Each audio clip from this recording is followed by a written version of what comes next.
beautiful morning in Brasstown, but me and Matt are headed to Tennessee. We're leaving Brasstown this morning, headed towards Knoxville to the historic Ramsey house, where I'm going to do a cookbook signing today.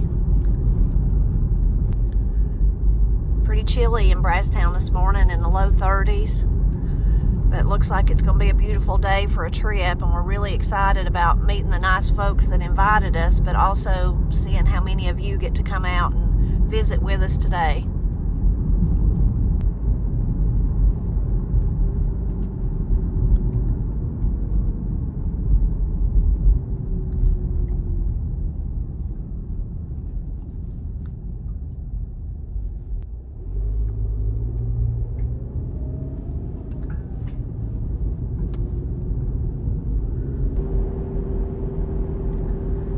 Too foggy in Brasstown, but looks like we're going into the fog now.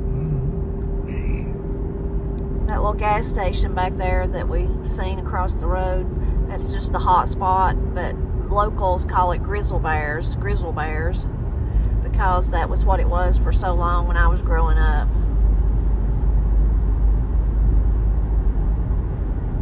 It's funny how things like that, even though the name changes, it doesn't really, I guess it'd be a generation or so that it totally goes away, but people still call it by what it was. Yeah. I hear people all the time calling it that still. It's not been that in a while. Yeah.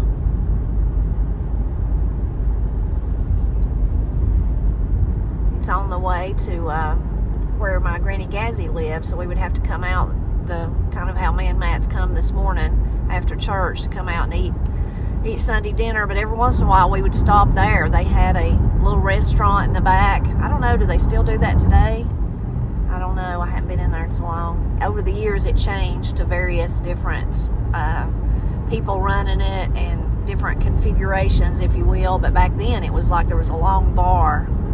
Anyway, sometimes we'd stop there and eat before we went on to Granny Gazzy's, and I remember Granny and I think it was Granny and Steve, they liked it because they had peanut butter milkshakes. You would probably like that, Matt. Oh, yeah. Sounds good.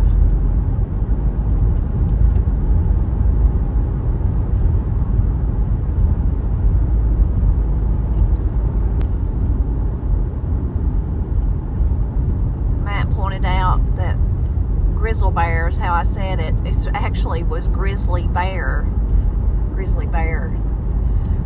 Maybe grizzly bears, but the grizzly bear, I guess. I don't know. Somebody that's local is going to have to tell me. But anyway, locals, including Matt, says grizzle bear. Grizzle bears. Yeah. Is that what we say? Yeah. It's funny. It's like Fires Creek is like a wilderness area.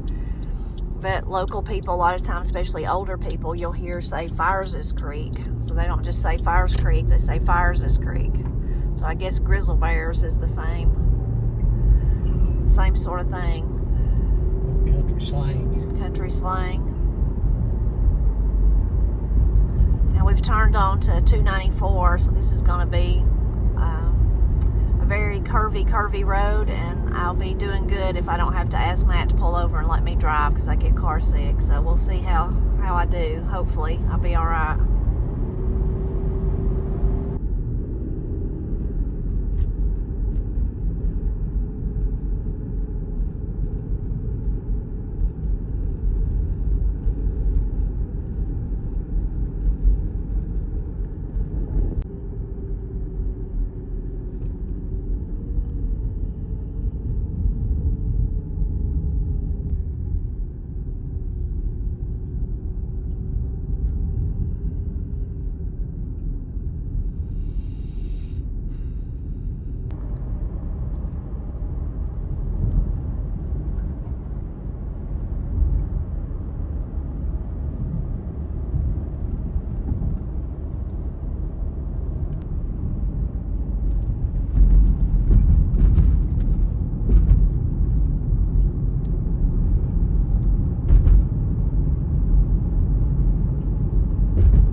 Made it through 294 without getting too car sick. Now we've turned on to 68. It's also very curvy, but so far I'm doing good. I get car sick easy, but sometimes not so it's not as bad as other times, and I made sure to eat this morning, so I'm sure that's helping. But look at these beautiful fall colors. This is really the first fall colors I've seen, Matt. You too? Mm-hmm.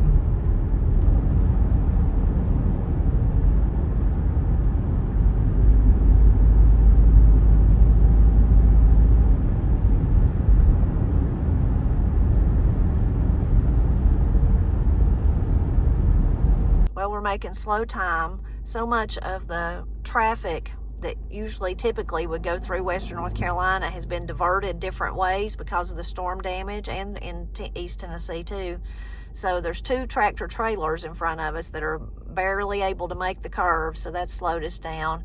And then now we're stopped, so we're not sure what's happened. Matt saw blue lights up there. We're not sure if it's a wreck or what has happened. Hopefully not. I hope nobody's wrecked. But the trucks are definitely not made for these curvy roads. Well, we've had a detour and a long wait. Looks like still confusion what happened, but maybe a big truck did wreck, and it looked like it was hauling supplies, maybe for the storm victims, because it was water and stuff like that, Clorox, different things. So I hope they were okay, and looks like they're cleaning up the mess now. It's like I said, this is just not a good road for those big trucks to go on, and they're being forced to go on it because of the storm. So maybe we'll still get there in time. You think so, Matt? I hope. We hope.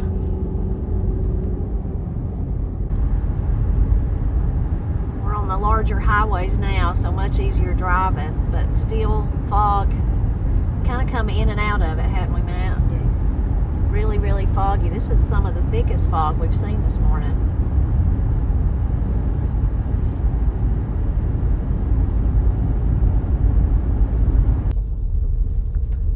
Well, we found it. We made it, Matt. Made it on time, too. That's cool. Looks like a really, really beautiful place. We'll show you more as the day progresses, I'm sure. So we'll go ahead and get started because I know it's Saturday. We all have things to do. Of course, this is the most exciting day, obviously. But, my name is Misty Anderson, and it's my pleasure to welcome you to Ramsey House today. I'm on the board here at Ramsey House, and I'm the chairperson of the events committee, which was blessed enough to bring Tipper and Matt here today.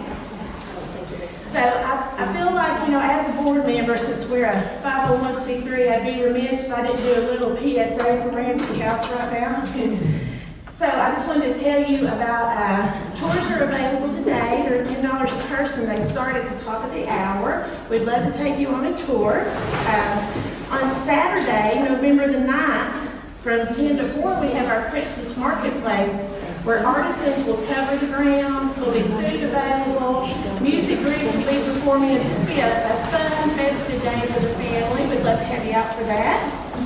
The first weekend in December, we have our Christmas candlelight tours, and just my personal opinion, it's just a magical time to be able to go through the house. We'll have a bonfire and s'mores and another great community event for that.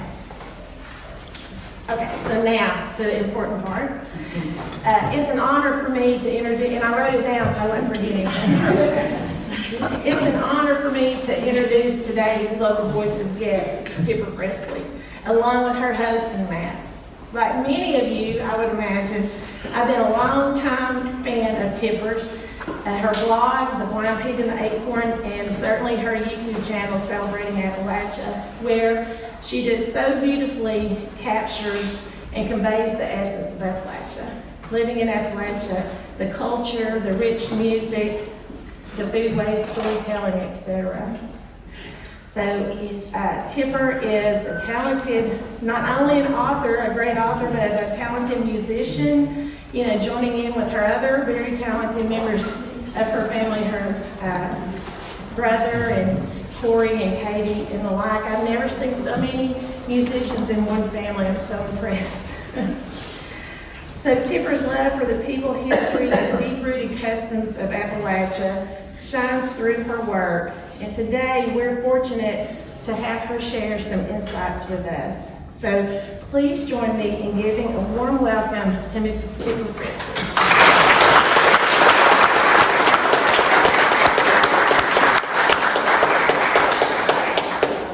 Thank you all for coming, and Misty, thank you for that very, very nice speech there about me. It makes me kind of feel embarrassed.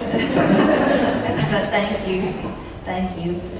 So a lot of you know that I said Jim would be here. He wasn't able to come because of the travel situation with the storm. He would have had to make a big loop and come around, and he was going to do that, but it would take him about 6 hours, so he needed somebody to help him break up the driving.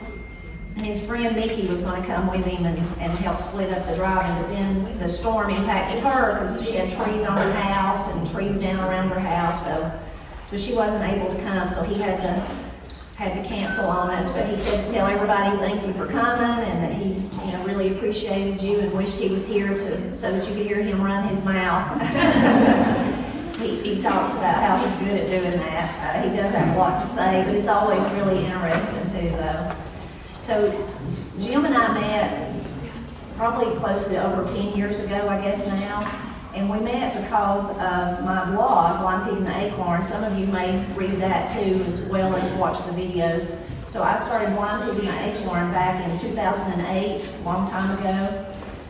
And at that same time, I did start a YouTube channel, but it was all the music that Misty was talking about. It was all about our family's music, so it was just music. And it was really, I just needed a place in the web, if you think about websites, if you know anything about them, I just needed a place to store all that music so then I could show it on my blog. So that was just the real purpose. Over the years, though, that turned into a wonderful, just an archive of our family's music because of my dad, and even my nephews in those early videos. Corey and Katie were real young. Of course, then as time went on, the nephews went off to college and made their own lives, and Daddy passed away. Anyway, so I had that channel the whole time, but Don, Jim's brother, and Jim found me through the blog, and we kind of met each other because they are from, Don lives there now in Swain County, but that's where Jim grew up too, and we made friends back then and really become close to all of the Cassida family and our family. And Jim's history is, he's a really prolific outdoor rider. That's what he's made his living doing. So about hunting and fishing primarily, but other stuff too. In fact, when I first met him, that was one of the first things Matt was like, "Are you kidding? I used to lay in the camper at night at deer camp and read his writing when I was just a little boy, Anyway, so he had a long history of that. And when we met, after a couple of years or whatever, he started encouraging me, Tipper, you should write a book. And if you wrote a cookbook, him and his wife, in addition to his outdoor writing, had also done several cookbooks. So he was like, it'd be really easy for you. You should do a cookbook. And I'd say, okay, I know, that'd be good. And, and in a little while, maybe a year or something, he'd tell me again. So finally it got to the point just a couple of years ago that he's like, Tipper, you know what, I keep talking about that cookbook. What about if me and you together write a book? And I said, well, okay, I'll think about it. And then he asked me again, and it wasn't never that I didn't want to do it. It was just that it seemed overwhelming in one way, but then too, I had such a busy life. I was like, how can I write a book? How can I do that? And so finally I said, okay, Jim. I knew the whole time the reason he was offering to do it with me was just to get me to do it. It wasn't that he really he needed my help or anything. He could have done this all by himself. But finally I said, okay, Jim, this is how we'll do it. I'll agree. Is if you were like a teacher and you give me my homework and you say, this is what you have to do and I need it by this date, I said, you got to do that for me. So he did, and it worked out wonderfully. And the first people that we pitched it to, give the book ideal to, they turned it down. They said no, there was just too many cookbooks they felt like in that genre, kind of thinking of Appalachia, but more country or southern. They said there was just too many. And so we said, okay. I think it hurt Jim's feelings worse than it did mine because he had been in that, whole process of submitting to publishers over and over, and where I had never done that. So I was like, okay, well, they didn't want it, whatever, we'll just go on. So about a year later, let's revisit again, let's try again with a different publisher. So we submitted it to go through the whole lengthy process to Arcadia Publishing, the History Press. It's kind of the same people. Y'all might have seen some of their books. They do a lot of books that'll be like Haywood County, or maybe even down here about Knoxville or whatever, and it's just focused on the history of a certain area. So that's the same people that did our book, but they accepted it. So that was great. So then I had not just Jim being my teacher, but I had them, and I had homework from them, and Matt can attest to it. There were some days I was like, why did I say I would do this? Why did I ever agree to this? Because I felt like there was so much pressure on me about the writing and about compiling it and helping Jim and then doing all the things they wanted, and then there were so many pictures. And from the very beginning, Jim was like, you're just gonna have to do that, the pictures. And his expertise was in the grammar and the writing, making sure it was all good. Anyway, so there were some days I was thinking, why did I let Jim do this? But in the end, I'm so glad he did that, because he's right, I would have never done it. And yet none of y'all would be here and I wouldn't be either. I'd be at home doing whatever, So I'm really grateful to Jim, and he thought, it was probably one of the first talks that we did about the cookbook, and I said kind of the same stuff, and he kind of was like, I thought that you didn't notice that that's what I was doing. And I was like, I knew the whole time, Jim, that that's what you were doing. So, but I'm thankful that you did it. So if you don't know much about me other than the YouTube channel, in 2008, go back to then, I had really just had a rough patch of life and needed something to try to help me get back to the land of the living, if you will, give me interest in life again. And at that time, Corey and Katie were clogging for the John C. Campbell Folk School. And that was one place every Monday, their practice was on Monday, that I could go, and nobody there knew my problems or my troubles or anything like that. And I could listen to the music and the tapping of the feet, and just forget it. And I made friends with another mother who didn't know me other than from there, and she told me that not to try to help me because she didn't know it, she was just in passing time, told me that she had a blog if I ever wanted to read it. And I said, oh, well, I thought blogs were just political kind of things, I didn't know. She said, no, at that time she made handmade goat's milk soap, and she went around and sold it everywhere. She said, so I used it to talk about that. I talk about my kids some because she was from Missouri or Oklahoma one. Anyway, and her family was back there and they could see her kids. Anyway, so she told me about it, and I went and looked and thought, well, that's really, really neat. And of course, from her blog, I found blogs about quilting and blacksmithing and cooking and, just all kinds, anything you can find. So then I started, thinking, well, could I do that? Could I talk about what I really care about is my Appalachian culture, and could I do that? Is that something I could do? So I started doing it with the help of the local Tri-County Community College, where Matt and I both later worked. I'd actually worked there previously before I had Corey and Katie, but years later, me and Matt both went back there. Anyway, they helped me in the Small Business Center start the blog. And so since 2008, I've done kind of what I do on YouTube in written form, though. Whether it's, the food videos, wonderful food videos talking about that, or the music, or the folklore, or telling stories, all those different things. I've done that on the blog. And all of you know, if you do watch my videos, that I'm a believer, of course. And as I look back, I can really see in 2008, I was really thankful when I started that, and it immediately helped me start focusing not on myself, but on other stuff, so it helped. But I really thought, maybe this is a way I can support my family and make money. Well, that didn't happen at all. It didn't happen. But it did give us things that I could never, there's no price tag on them. Jim and Dawn, the Cassidas, would be part of that. I would have never met them, if it hadn't been for the blog.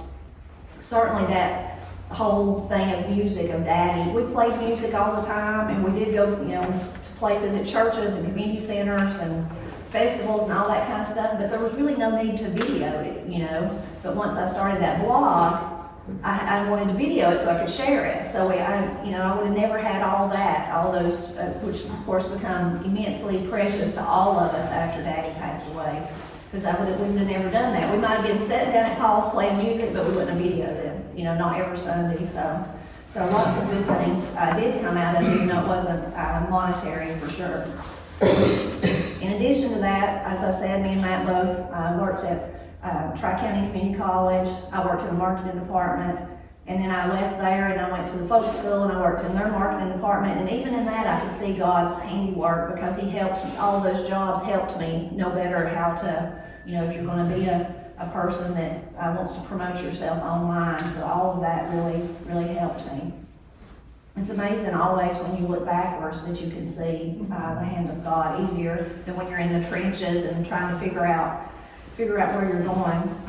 So as far as to get back to the cookbook, I think it's really important, and I am so thankful that Jim encouraged me to do it. And between me and him both, I think it ended up being something that I hope people will enjoy. But more than that, I hope it's a real documentation of the foodways of Appalachia. We share a lot of history at the beginning of each chapter, and certainly there's not on a wide scale today, talking like, for example, in the chapter about pork, there's not a large scale amount of people slaughtering hogs, killing hogs this time of the year, getting ready to kill their hogs. But it's important for us to remember that. And there are some people still doing it, so that's great, that's wonderful. But I think it's important, though, to preserve all that, even though our lives have changed. We live in the modern world and things are not like that. But the interesting thing is, so many of those old ways do fit perfectly in our modern lives. Now, of course, everybody, even me and Matt, we don't have a place to have hogs, and we don't have a farm. We can't do that, and lots of people can't. But there's other, as far as the recipes, you could get it somewhere else, and bring it home and cook it. You can still kind of honor and think about whether it was your mama and papa or your mom and dad or whoever it was that cooked those meals and have those wonderful memories about. So I think that's part of it. And for maybe people that are not familiar at all, I think it could even be used. I'm really proud of it. I think for me and Jim both are, that it can be used even in the future. It's almost like of course, the wonderful recipes, but almost like a textbook, like if you wanted to use it for that. We have, in the beginning of it, we have some vocabulary, like all related to food. Y'all know how I love to talk about language. So you can, if you get a book, or if you've already got one, maybe you've already flipped through it, it tells some of the different, thinking of the unusual ways we might say things, but all in relation to food. So I think that's really important. And then the photos in it, there's a section in the middle that me and Jim really fought for, that kind of had to convince them to do, but it's some color photos, and those photos are all from me or from Jim. Most of them are mine, but there is a couple from him, and I think there's two from his brother Don, one of Susan. I can't remember what the other one is, but maybe two of them's Don's.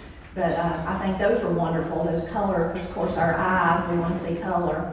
But just as important is all the black and white ones that are in there that are, there's a lot of black and white ones that go along with the recipe. I wish those could have been color. But I'm talking about the historical ones that are inside. And they come from Western Carolina University, from their collections. So those are really wonderful, because they are documenting those people that lived and some of the history we're talking about in mine and Jim's immediate area, in Western North Carolina. Especially, for me and Jim, two different photographers that we really were able to utilize. One was from Swain County, so that was like where Jim grew up. But then I was just thrilled that there was also one, Mr. Laney from Brasstown. So some of the pictures in there are from Brasstown, some of those historical ones, which really, really meant a lot to me. But even if you wasn't in Western North Carolina, again, that's just a way of documenting the past. And all colleges, but I'm more familiar with Western, they have those wonderful archives of photos. And so many times, like when I, found out whose was there and started going through, I could put together like, well, I don't know him, but I know his great grandson. It's just amazing when you don't even realize those pictures are there. So if you have a college like that near you, you might want to check into it and see if they have an archive of photos that can be. A lot of times today too, they're digital, so you can do it on, browse through it online. Of course, we all have, not just Appalachians, but all over the world, have those connections to food. because we all eat, and then they become tied to your memories, you know. So many people have told me, thinking about the things that go out of, you know, we don't necessarily do anymore, or some people don't, but most of the people don't. But something as simple as like leather breeches, that's dried green beans. In some areas of Appalachia, they call them shuck beans or shucky beans, yeah. And a lot of people have these fond memories of them, and they will just make sure they dry one mess, as we would say, enough for one meal, and then they would have that at Thanksgiving or Christmas, just almost as a way to bring a piece of, whether it's the grandparents or whoever it was, you know, with them to that meal, or even to pay homage, if you will, to them, to the way that, you know, they always had that on their table. So it's interesting to think about that, and then of course that goes right along with that is the smells. If you've ever cooked shucky beans, they smell different than green beans, so it's different, totally different taste and everything. Excuse me. So those smells get woven into those memories of food. And I think me and Jim done a good job of that, telling our personal stories in the book, kind of how it connected us to. Even we talk about something as simple as eating watermelon, and my memories, of course, were different than Jim's, but we both got to share them. You know, it's just so simple, and it sounds kind of silly today, but if you focus on those pleasures, the small things in life, but like that was just one of the happiest days in the summer when I was a girl, and Pat brought home a watermelon, and he put it in the creek, and he let it get cold, you know, and not even get to eat it till the next evening. And then it's just as simple as going outside with a big butcher knife, him or Granny wouldn't do it, it's him. She would be too intimidated. And a salt shaker and some towels or something, you know, and us just sitting in the backyard talking and letting it run down our kids, you know, running down your elbows, just something that simple can just take on so many memories get built into that. So I think that's important. I think the way we shared our stories really helped bring that out. And I guess overall, and I'll quit talking and I'll let y'all, if you've got any questions, I'll answer them. But for me and Jim both, I think the main thing underlying all of it was that we both have such a passion for the people of, I would say, for us all through Appalachia, because that's just kind of the people we are. Of course, we are more focused on Western North Carolina because that's where we both were born and raised. But it's kind of like honoring our people, if you will. If you're from the mountains of Appalachia, you know you've heard that, my people. Don't necessarily mean your relatives, it just means your people that are similar to you, you know. When you think about people that know what leather breeches or shucky beans are, and you know that maybe they hunt and fish, or maybe they don't, maybe their mom and daddy did, or something like that. You just kind of have all those commonalities. Maybe they sound like me, you know, maybe you're from somewhere else and they sound similar to you. So I think that was something that me and him were really proud of in the book, that we feel like it really did honor, if you will, our people, as we would say it. So now, if any of you got any questions, yeah, please. Did your mom make your sweater? She did. This is a granny sweater. Yeah, this is a granny sweater. Granny sweater, yeah, for sure. And she made me call her this morning. Paul texted me last night and said, Granny wants you to call her when you leave in the morning. I said, well, it's going to be awful early. And he said, I'll put her phone right by her bed. He knew there's no reason to argue with her. So me and Matt's going down the driveway, and I called her. She said, hello. She's waiting behind me. I said, we're on the way. We're on the way. She was like, okay, be careful. Then she had to tell me, somebody in her family, she said, you know, a long time ago they told me they lived, you remember, when I would have remembered him, he would have been a little baby. She said, you remember him? I said, yeah. And she said, well, somebody told me that he lives in Knoxville. I said, well, okay. I was thinking, okay, well, maybe he'll come. I hadn't seen him in so long. He wouldn't know me either. So anyway, that's Brandy. Always thinking ahead. She's thinking I might run into him, I guess. She'll ask you when you get home. If I see him, she said they said he works at the hospital. I said, well, that's great. Okay, anybody else got any questions? Yeah. Hey. Yeah, I didn't see y'all sneak in. Do you know who we are? Yes, I do. Oh. Yes. These are YouTubers too. Yeah. It was her a few other channels that encourage us to do this. But anyway, I'll go ahead and ask questions. And we watch you all the time, and forgive me if you've already answered this, but have you always, like from a child or young person, been interested in preserving Appalachia and the heritage, or is that something you just kind of grew as you got older? Great question. I was always someone, even as a little girl, that liked old stuff. Like my mama, Granny, she likes old stuff. And I think I got that from her. Like I was always more interested in the antique kind of stuff than the new stuff. I would rather have the old stuff, you know, even as a young girl. So I liked that. So I kind of had that natural affinity.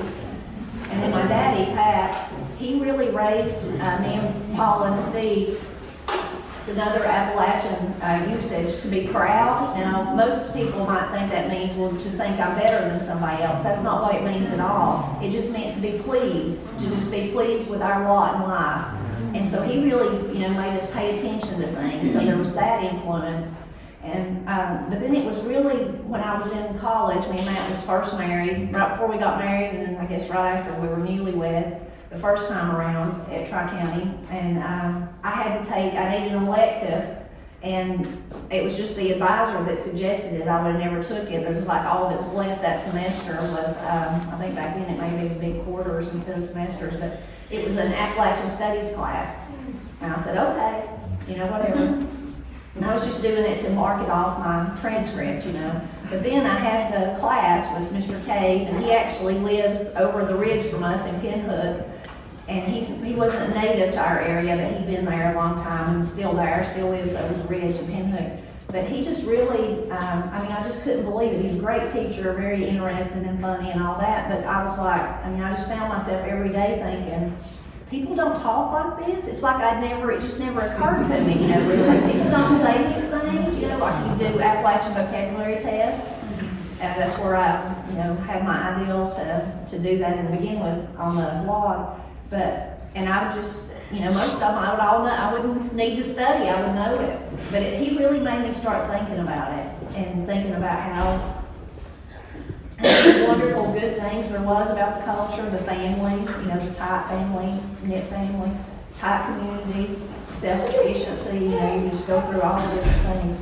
So that really, I think, planted a seed with Mr. K. And then, you know, as I said, with the blog and all that, and it just evolved. And then in 2020, when all of our lives went crazy, I was really fortunate. I got to work from home. Folks go let me pack up my computer and go home.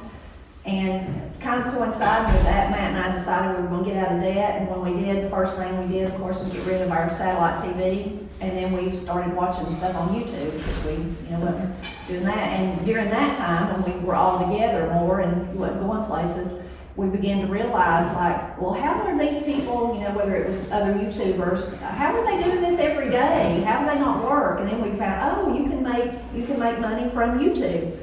So that's kind of, Matt and I talked about it, and we didn't want to mess up the Blind Pig and the Acorn channel, but then that's where the thought was like, well, what if we take the blog and we just make it into a video and we just do a whole separate channel? And even way back in 2008, if you go to my website, which is it's evolved since then to a different platform, but it's still the same text. That was my endeavor, was to celebrate, you know, the wonderful culture of Appalachia and the heritage. So I wasn't calling it Celebrating Appalachia, but I was kind of even that, back then, that was my goal. But yeah, that's a long answer, but definitely I was somebody that liked the old stuff, and then I think, you know, Daddy, and then Mr. Cave, and all that kind of, and then God at the right time, you know, going through a terrible patch of life, but still that was what brought me out of it. And the good Lord, of course, but I mean, He gives me that, I believe, to help me. Yeah. Our story's sort of the same. We went through a really tough patch. Our channel just sort of made us get out. Right, yeah, that's wonderful, yeah. Anybody else, yeah? I know you've said it before in a video, but where did you get the idea for the name, The Blind Pig and the Acorn? So way back then, when I was going through that rough patch, when I first started talking about it, and you know, and getting kind of excited about it, Matt's mother, Miss Cindy, she still lived in Black Mountain, North Carolina then. She hadn't retired, and she was always encouraged. She was my biggest fan. I tell everybody that. She just was. She just didn't matter what I did. She thought I was the greatest, you know. She was really precious. But she was all for that, and I said, but I planned for what, Matt, months, a year, I don't know, long time, and I said, I've got to have some kind of name, though, you know. I've got to have a name. And she said at that time she had a friend named Larry, and he's since passed away too, but she said, you know, Larry's the kind of person that just knows a little bit about everything, kind of knows, and me and Matt would say he likes to act like he does, wouldn't we? Back then. Anyway, but she asked him, told him, said, she's looking for a name, would you just come up with some?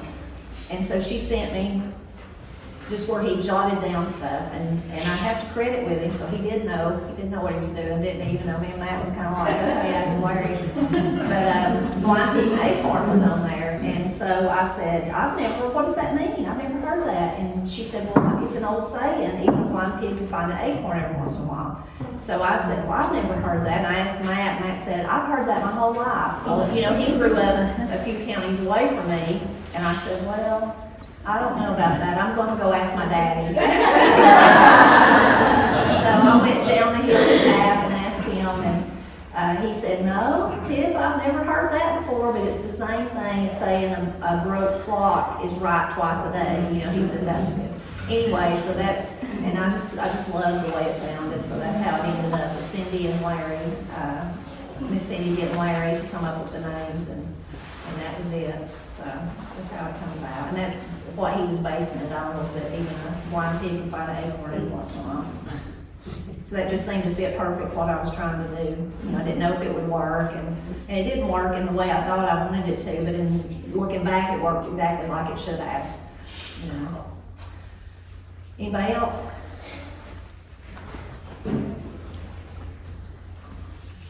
Nobody else? I guess we'll go sign cookbooks. Yeah, well, Thank you so much. Oh, I didn't want to say that.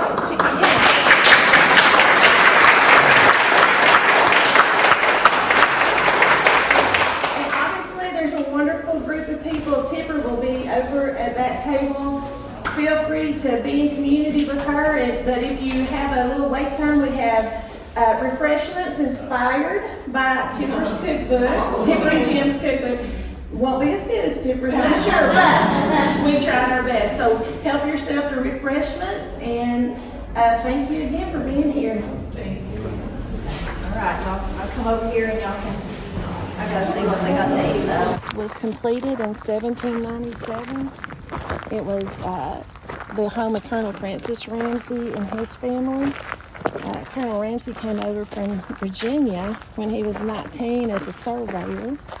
So he worked his way up and eventually purchased about 2,000 acres here in Knoxville.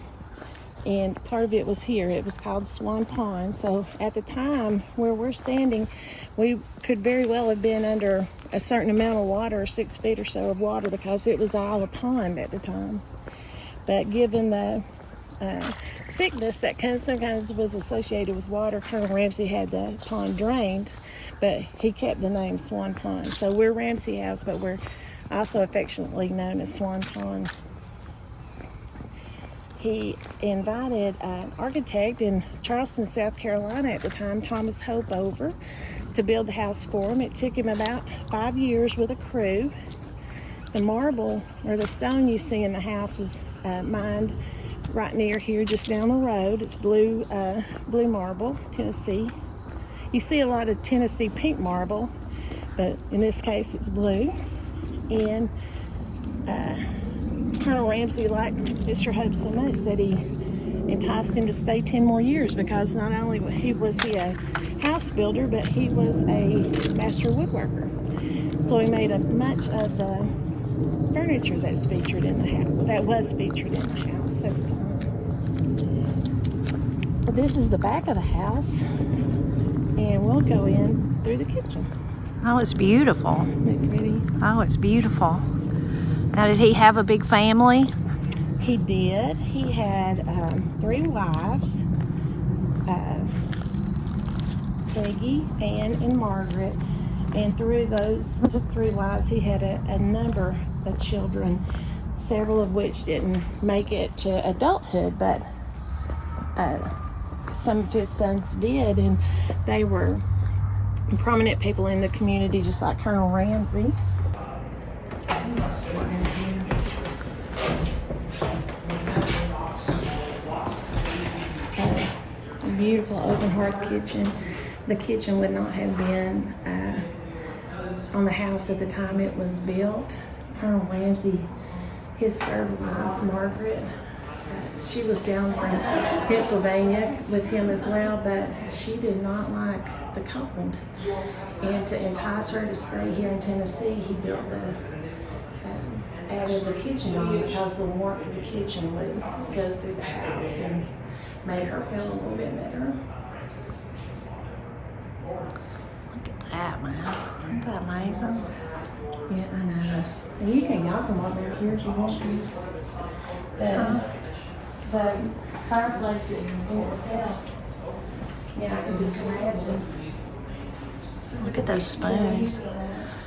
So, Misty, is a lot of this stuff belong to the house, or has it been gathered through the years from different places? Well, in Some of both, or go ahead. I'm sorry. In 1820, Colonel Ramsey passed, and his estate was sold to be divided between his sons. So a lot of the furniture, like just like an estate sale today, went hither and thither. But there are some key pieces as we go through the house.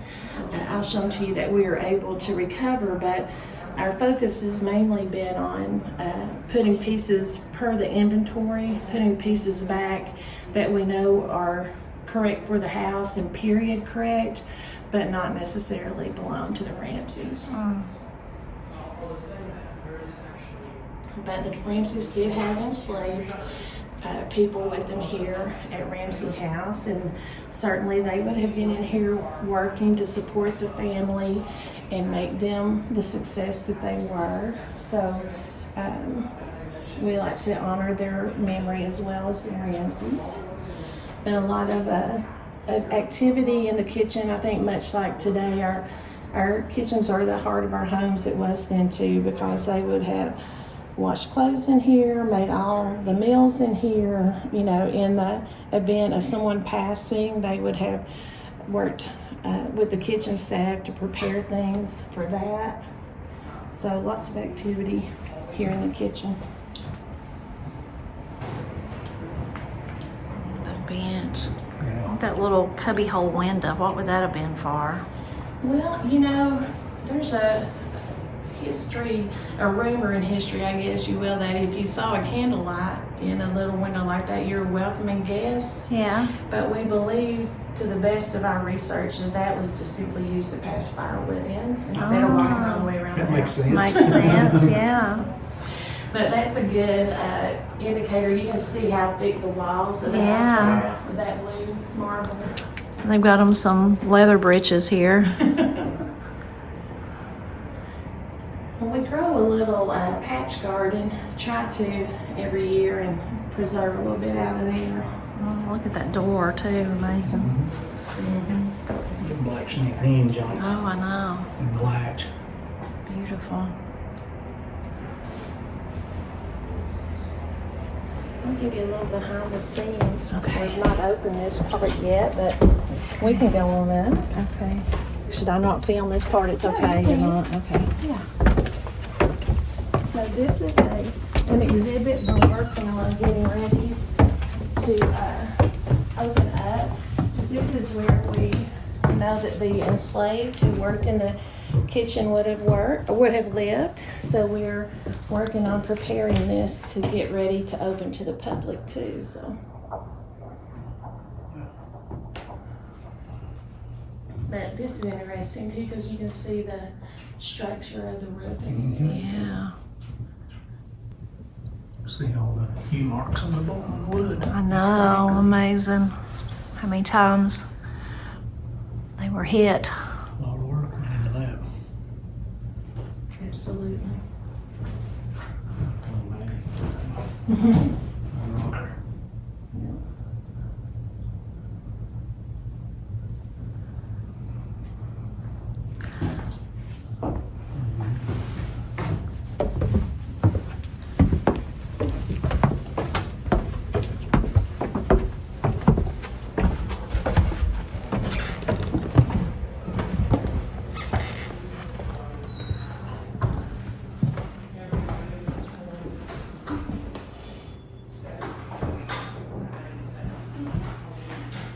this is the Great Hall, and like you would imagine, this is where the family would have taken all their meals, breakfast, lunch, and dinner.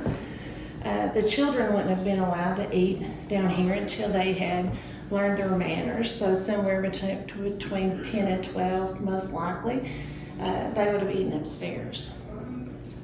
So Colonel Ramsey was a very devout man of faith, and when this region started, of course we didn't have any churches, so he would host church services here in the Great Hall until he could help get a Presbyterian church built just down the road, living in the fort. On the wall you see an Irish and Scottish map. That's because, like a good number of East Tennesseans, Colonel Ramsey was Scotch-Irish descent, came over to Tennessee from Pennsylvania, a common path, I think, for a lot of immigrants in that time. So to facilitate the groups, this table, well, a couple of different things. You can extend it with the pieces that are along the wall and have seat 14 or more people, depending on how friendly you are with each other. But it'll also break apart and turn into smaller tables that you can line the walls with and keep and have space for the church service, or they had dances in here, we know from records. So lots of social activity going on in this house. It's amazing. Now, one of the pieces in this room, if I can Yeah. mine, that is original to the house, is this cabinet. Oh, it's beautiful. This we know was built by Thomas Hope and most likely housed spices in it. And you notice each drawer is keyed, and it's keyed individually, so a different key for each drawer, which is typical at the time because spices, we think spices are expensive now. They were uber expensive then. So Mrs. Ramsey would have kept the keys on her person at all times, and if somebody needed a spice, they would check out a key and check it back in when they were finished. And just a little bit of local folklore, they said the lady with the most keys on her necklace was probably the richest in the area. So all the woodwork you see is original to the house. And again, in the windows, you can see how thick these walls are. And often folks say, well, that's to protect them from the Indian attacks, right? Well, we don't really find any evidence of Indian attacks, although this was a Cherokee hunting ground before the settlers came in. But the thick walls did help with insulation in the summer and in the winter. That's what I was thinking about the summer. This would probably be pretty cool. Yeah, to me, it kind of stays this temperature right up until the really cold part, we hit January or something. And the shutters do work, if I can get it to work. They do open and close. That's Well, okay. the little box you see in the fireplace, I like to call that the 1700s microwave, because they would have warmed their food in that. Should it get colder, keep it warm. I love that. And then there's a implement beside it for toasting bread. And the kids always like that, the toaster in the microwave. Yeah. We'll go over here to the parlor. But you can see some more of Mr. Hope's expertise on that tram going up the stairway. Oh, that's beautiful. So would this have been the main entrance here into the house? Like we come through the kitchen? The door behind us would have been the main entrance from the road. And then that would have been the back door.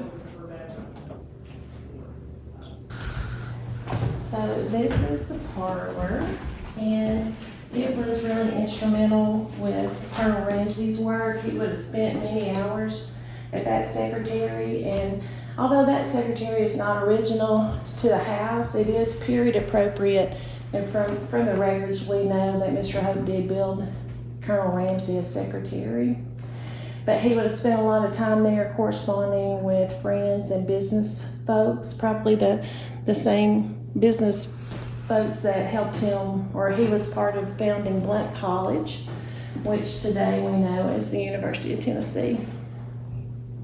A funny story about the secretary, Mr. Hope, the master woodworker, was from Britain originally, and because of that, oftentimes when he created furniture pieces, he would carve British symbols into the furniture piece. And folklore tells us that Colonel Ramsey, upon seeing the British insignia on his secretary, had Mr. Hope, before he was allowed to bring it in the house, carved 2 American eagle talons grasping the British icons. So we find he was very patriotic, although the colonel title was honorary. He was not in the military, it's not military based, but his father, Reynolds Ramsey, was a Revolutionary War patriot. So the Ramseys were very patriotic. Talking about items that were original to the house, these 2 Chippendale chairs are original to the house. There would have been a much larger set, 8 or more chairs, when they were gifted to Colonel Ramsey and his wife Peggy from her parents on their marriage. But we feel really blessed to have been able to recover 2 of them. And then a silver tea set was a gift to one of his sons on his marriage to his wife, and we can see the Ramsey's patriotism again because the spout on the teapot is an eagle's head. So very patriotic family. Over behind Matt, we have a picture of Colonel Ramsey's 3rd wife, Margaret. So he had Peggy, he had Ann, and then Margaret was his 3rd. And Margaret would outlive Colonel Ramsey. He passed in 1820. And when he passed, she was 4 months or so pregnant with a child, which would later be born a son.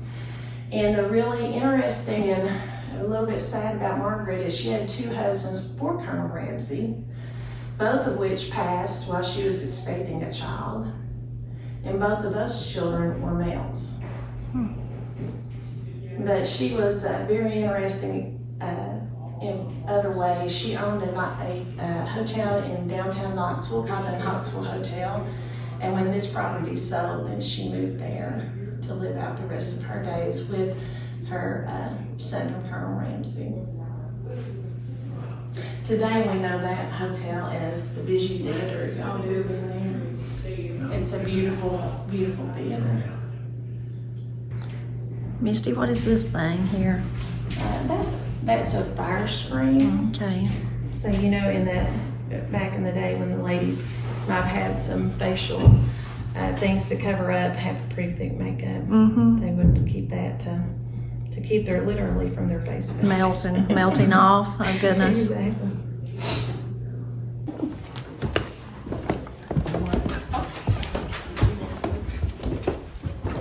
This was the Ramsey's room, and we have it set now that just the Ramseys and some of their children, but if they had company over, like if there was a funeral or a celebration, there could be multiple, and we'll see that in the next bedroom, multiple bedrooms. The dolls you see in the middle of the room are Ramsey House children's dolls. So Wow. they were gifted back to us from descendants.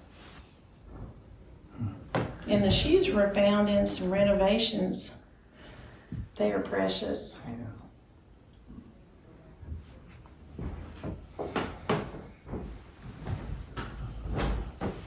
And you see a practice sampler over there on that far wall where one of the daughters was practicing her stitches.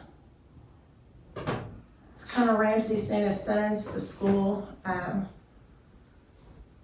away from here, but his daughters did not have that a bit privilege, I guess. But here's one of the samplers, and this is called a death sampler, but it chronicles the some of the folks that they lost through the years. And they'll tell how old they were. It's like there's a 5 years, 38 days. 8 years, 5 days. So that was part of their record keeping.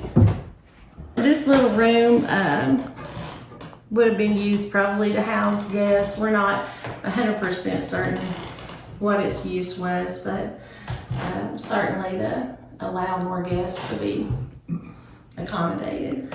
Does that door go out onto would it have went out onto like a veranda or something, or? Well, surprisingly, we don't have any record of that. Although later, when it was under the care of another family, they did build a porch. Yeah. But it was not original to the house. So it could have been used just simply to bring furniture in or bring things in to store up in the attic, but Seems like I've heard that in the other old houses, that it was a door that opened, but there was nothing under it, like you're saying. mm-hmm. Maybe thinking about airflow or something, I don't know. Oh, that yeah, I don't know. it. Yeah, to get a breeze through. Yeah. And then we have another bedroom. This would have been the children's bedroom. So, and they would have taken their meals in here, slept in here, played in here, and probably the very early years did maybe a little bit of lessons in here, school lessons. When friends or family came in, they would have taken over this room. The children could have been moved to the attic. But this is where they learned their manners until they were allowed to come downstairs and eat. I can't even imagine doing that today. So I wonder, they probably had a nurse, again, maybe one of the One of the enslaved would have taken care of them. Yeah. And that's when we saw the cradle up there. They could have taken care of them up there or been up here with them. Step over here, because I just think these samplers are so interesting. That one is original. One of the Ramsey daughters would have stitched that. Wow. I know.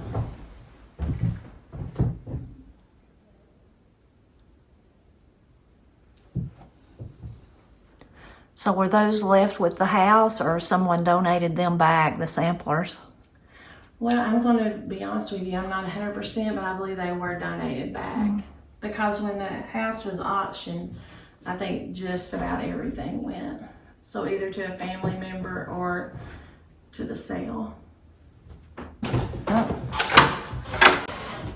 And just the back of the stairs. Cool.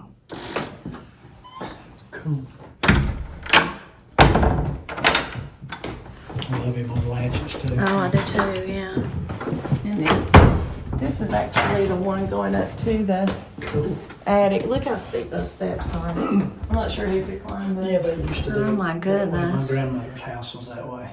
It'd have to be children climb that. Wow. No, they wasn't that steep. Steep and teeny tiny steps. Yeah. It is like climbing a ladder. So that part's not finished. I mean, it was finished then. They would have, like you said, used it for extra overspill, I guess, of people staying or something. Exactly. And we just use it for storage today.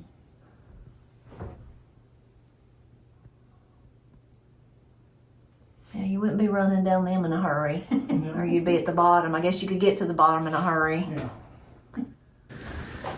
And just a little bit more of Mr. Hope's wonderful woodworking. Just happened this year. This used to be a gravel, but a couple of our board members wrote a grant. And we were lucky to get this. It's nice for the weddings and stuff. And it helps us because the gravel kept getting on people's shoes and tracked in. and just wearing that floor down. Yeah. So people you could get married here? You can. Oh, I didn't know that.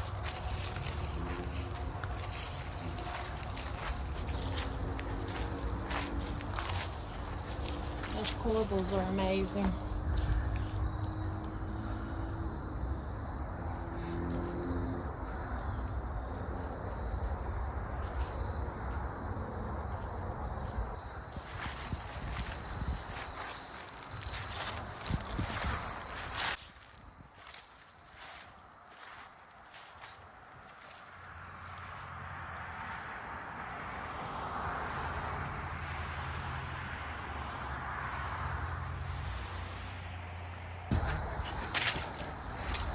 And the little bitty steps.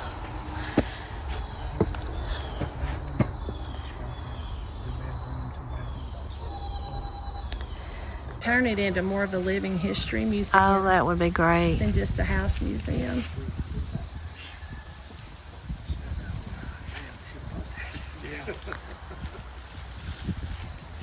Matt and I are on our way home. We're about to head over up into the mountains, head over the mountain. Once we get on the other side, we'll just be a hop, skip, and a jump on home. We've had a wonderful day, really wonderful day.